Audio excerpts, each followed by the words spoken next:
اهلا بيكم في حلقه جديده من سلسله الكالت. حلقه النهارده مليانه قهوه وشاي على بوسطه. حلقه النهارده بتعتمد على نسبه الاستحواذ والاكس جي. حلقه النهارده عملتها عشان انت اكيد لسه مكمل في الكاس. حلقه النهارده عن ملهات الشعوب، عن مجتمع كرة القدم. احنا وصلنا بقى 500 سبسكرايبر وبتاع. في فيديو من 3 ان شاء الله استنوه، ده كده ده هديه يعني، مفاجآت وبتاع يعني. الكرة عامة عندنا في مصر من أكتر الحاجات اللي الشعب المصري متعلق بها منذ قديم الأزل، عكس كل المجتمعات اللي كنا بنتكلم عليها الفيديوهات اللي فاتت. شايف الريكول؟ تروح بقى تتفرج عشان نكمل بقى ال1000 سبسكرايبر كده، والنبي عايزين نخلص. ما تنساش اللايك والسبسكرايب. الشعب المصري عامة في علاقة توكسيك مع الكورة دي. خلينا نبص بصة من بعيد كده على نشأة المواطن المصري البيزك اللي بيقول بابا وماما. العيل بيتولد من دول 4 سنين، ما بيعملش أي حاجة، يبتدي يلاقي الشاشة بتاعت التلفزيون بتقلب خضرة كل شوية، ويلاقي أبوه أول ما الشاشة دي بتتقلب خضرة بيتعصب فشخ ويزعق، والبيت يبتدي يخش في حالة اللي هو اللي هيعدي قدام التلفزيون هيتضرب بالنار. أصل ده ماتش نبارو أسمنت أسيوط. أنت مش مدرك أهمية حاجة زي كده؟ هو في حد لسه بيتفرج على نبارو؟ انما بقى لو كان ماتش الاهلي والزمالك او بين اي قطبين للكره المصريه، فانت ليلتك مهببه. البيت بيبتدي يخش في مرحله حظر التجوال. ابوك بيعمل دايره حوالين نفسه كده قطرها مثلا 2 متر، اي حاجه في الاطار ده ممكن تتحدف عادي. بيبتدي العيل يكبر سنه في سنه ويلاقي الكرة محيطة بيه في كل حتة، في البيت، في الشارع، في المدرسة، ويعرف ويلاقي ان العيال الروشة هم بس اللي بيلعبوا كورة، هم اللي مسيطرين، فبيضطر ينتمي للمجتمع ده غصب عنه عشان عادي، عشان يبلند ان في المجتمع معلم بقى ويبقى كده وشايف الواد اللي بيعرف يلعب كورة. ده غير ابوه بقى اللي عاوزه ينتمي للنادي بتاعه بالعافية من غير ما يقرر هو ولا يعمل اي حاجة. مفيش حاجة في الكورة دي انت بتختارها بمزاجك، كل حاجة انت مرغم عليها. مجتمع توكسيك يعني، مش بهزر. ممكن العب كورة؟ لا، روح اقف في الجول. ده غير طبعا بقى العيال اللي ابهاتها كانت بتاخدها تقدم لها في النوادي عشان يلعبوا كورة وكانوا بيترفضوا، والوسايط الدايرة. يعني في احصائية بتقول ان بين وسط اي 3 اصحاب اكيد في حد يعرف واحد احرف من شيكابالا وابو تريكة بس اترفض بسبب الواسطة. خلي بالك الاجواء ساعتها كانت فعلا بتساعد على كده، لان خلي بالك من فتره 2006 ل 2010 دي يعني كانت الكوره في مصر مولعه. كاس افريقيا، يعني طبعا انت عارف مصر عملت ايه في القاره، نجمتها كلها من المغرب، 3 افريقيا ورا بعض. ده غير الاهلي اللي بيعملوا ده لحد دلوقتي، ما يقدر على القدره الا ربنا والله العظيم. كاس العالم للانديه في اليابان طبعا، اللي كل العيال كانت بتهرب من المدرسه عشان تتفرج عليه. اي لعيب في الدوري او اي حد كان بيلعب كوره راح يتفرج على البتاع ده، عشان لما يوقفوه في اي انترفيو يقولوا الجمله الاشهر لاي لعيب كوره: انا كنت بهرب من المدرسه كابتن الصبح بدري عشان اتفرج على ماتشات كاس العالم بتاعه الاهلي. والله يا كابتن، اصحى من الصبح الساعه 7 انزل من المدرسه، وكنت من المدرسه واطلع اتفرج. بس كان ساعتها في اتفاق ضمني كده بين الناس، محدش قالوا ان الكوره ساعتها كانت بيتكلموا عليها بجد، بيتكلموا بجد وكل حاجه بجد ومفيش هزار خالص. احنا بنتكلم بجد دلوقتي يا جدعان في كوره، بس كل حلو وليه اخر. ومن بعد الفتره دي والكوره في مصر حالها بقى يصعب على الكافر، ما بقتش كوره. وطلع لنا شويه ناس ما كانوا موجودين طلعوا عشان يلحقونا، كانوا موجودين في وسط المحليه اللي كانت منتشره، سواء انت بقى كنت في الجامعه او في المدرسه عادي بقى على حسب انت ساعتها كنت فين. ساعتها كنت في المدرسه الصراحه. وابتدى يظهر عليهم التحنيك والمعرفة الأوروبية المفرطة، لأن هم كان عندهم وصلة وبيتفرجوا على الماتشات الأوروبية، مش زيك يا اللي بتتفرج على الدوري المصري. اخس. خلي بالك دي كانت حاجه نادره يعني، ما كانتش موجوده. اصل مثلا بص على جيل ابوك ساعتها اللي كان بيتفرج على الدوريات دي، يعني ده حاله نادره جدا. يعني لما حد كان بيطلع من الدوري المصري عشان يحترف كان اسمها تجربه احتراف، فاهم يعني؟ حاله شاذه فشخ. محدش احنا كنا مقفول علينا يا معلم. او شايف الناس دي بقى، الناس دي هي اللي هيبقى معاها الكونتنت الجديد منه. كل الجديد هيبقى عندهم هم اللي كمان كام سنه اول ما هيتفتح لهم منصات زي اليوتيوب هيفتحوا قنوات على اليوتيوب. والله العظيم. اصل بعد ما الكوره انتهت في مصر ابتدت تشكل جاليات صغيره كده تروح كل شويه اعاره عشان تروح تتفرج على الماتشات الاوروبيه، فهتلاقي مين اللي يفهمها الدنيا كانت ماشيه ازاي، وده مين وده مين والفرق دي ايه وده تاريخها ايه. هم الناس دول بقى. خلي بالك هو الشعب المصري عنده معرفه عنده معرفه بالناس دي. اصل يعني لا اكيد في ناس كتير قوي لعبت اليابانيه وبلاي ستيشن 1 وبلاي ستيشن 2 كانوا بيلعبوا البيسات بقى اللي كانت بتنزل ساعتها والفيفا والكلام ده، فهو في معرفه. وكان في كاس عالم والناس بتتابع برضه في كاس العالم وبيشوفوا المنتخبات وكده. لكن انديه ده ليفل جديد بقى خالص، مش مع حد غير مع الرجاله اللي تعرضوا لتاثير الوصله. ماتشات الجزيره بقى والحاجات دي، يعني انا ما كنتش موجود قوي ساعتها بس ده ريسيرش.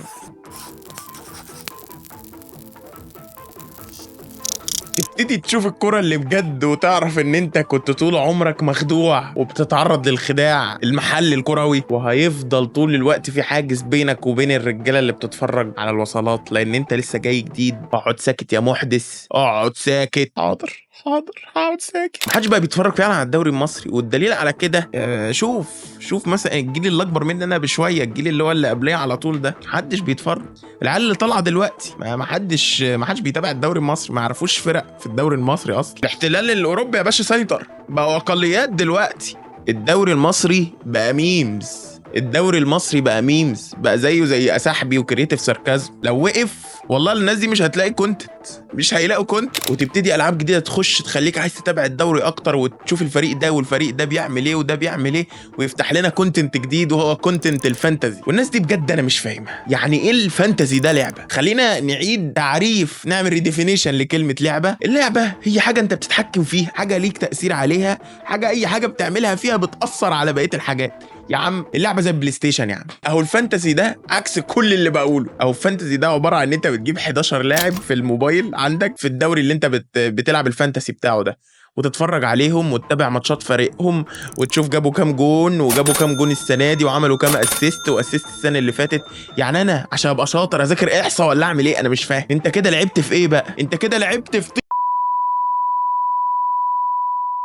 بس جت فترة وحصل حاجة غريبة جدا كده. فاكرين شباب الوصلات اللي تعرضوا للمعرفة الأوروبية والماتشات الأوروبية؟ اتجننوا في عقلهم وقالوا ليه ما ننزلش للمين ستريم ونراجع ماتشات الدوري المصري؟ بلاش نراجع، ليه ما نقول لهمش ايه اللي ناقص في الكورة، بحيث نعمل يعني ناخد الكورة ونطلعها لقدام يا كابتن، ناخدها ونطلعها لقدام. زي ما علي مبارك لما رجع من البعثة قال للناس اللي كانوا قاعدين في التعليم المصري اللي ناقصهم. وابتدينا نشوف يوتيوبرز زي نصوحي ومروان سري والدكش ممدوح نصر الله والاعلاميين الجداد اللي بيتكلموا في الكوره بفكر بجد، مش طالعين زي استاذ مدحت شلبي يقلسوا مش عارف. بحب قوي الاستاذ مدحت شلبي في قناه مودرن سبورت، والله العظيم جولد. ابتدينا نشوف الاعلاميين دول زي ابراهيم فايق وشلته تامر بدوي بقى واحمد عز والرجاله دي واحمد عفيفي، الناس دي كلها. بس للاسف كانت حركه من اكتر الحركات الغلط اللي اكتشفوها بسرعه، لان هم لقوا ان هم عمالين يعيدوا ويزيدوا في نفس الكلام، ومحدش بيكترث لامرهم ولا حد بيديهم، مفيش اي تطور. الراجل ده كل ما افتح ابراهيم فايق الاقي بيقول الاهلي بابا الشغلانه والزمالك مدرسه الفن والهندسه ومقدمه ناريه. ده فتح قهوه، والله الراجل اخر ما تعب راح فتح قهوه. اقف زي ما انت ما عايز، الاهلي كده كده بابا الشغلانه. ده غير بقى نصوحي اللي ساب طبعا بقاش يتكلم في المحليات خالص. عايز تعرف نصوحي ليه ساب المحليات؟ افتح اي لايف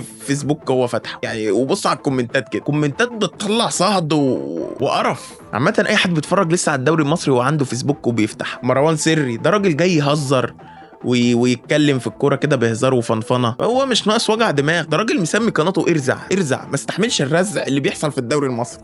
والدك لا الدك تقريبا لسه الدك لسه بيعمل.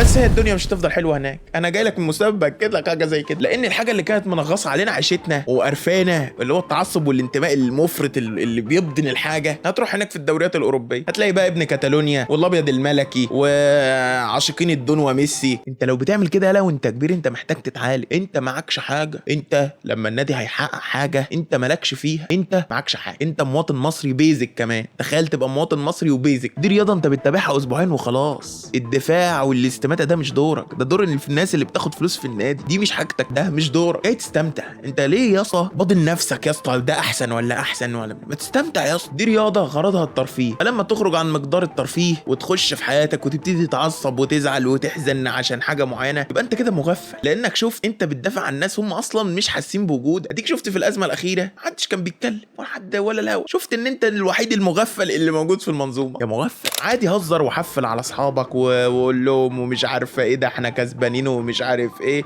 بس ده في الاول والاخر ده هزار بينك انت واصحابك ومش عارف ايه.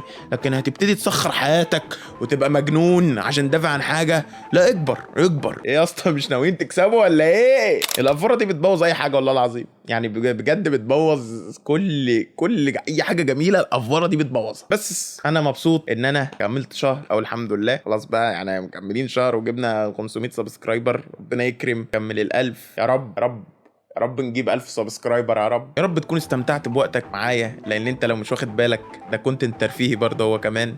انا عارف ان انا فاجئتك يا اسطى، انا عارف ان انا فاجئتك ان ده كونتنت غرضه الترفيه، بس انا كان لازم اعمل كده. اوعى تنسى اللايك والسبسكرايب، ولا شغل زر الجرس. ما تنساش تعمل لنا لايك وفولو على انستجرام. يلا سلام.